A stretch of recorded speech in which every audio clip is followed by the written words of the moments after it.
السلام عليكم ورحمة الله وبركاته. أهلا بكل متابعين قناة مواعيد المباريات.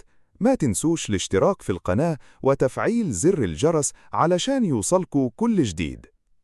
يستضيف نادي الزمالك نظيره اتحاد العاصمة في نهائي بطولة الكونفدرالية الإفريقية في مباراة منتظرة من جماهير الفريقين. وتقام المباراة يوم السبت الموافق 16 مايو على ملعب استاد القاهرة الدولي، وتنقل المباراة عبر شبكة بي إن سبورتس، كما تذاع أيضا عبر قناة أون تايم سبورتس المفتوحة.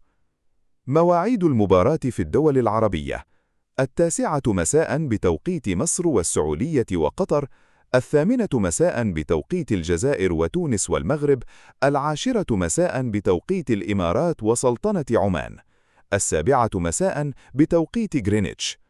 مواجهة قوية يسعى فيها الزمالك لتحقيق لقب جديد وإسعاد جماهيره، بينما يدخل اتحاد العاصمة اللقاء بكل قوة من أجل العودة بالكأس من القاهرة.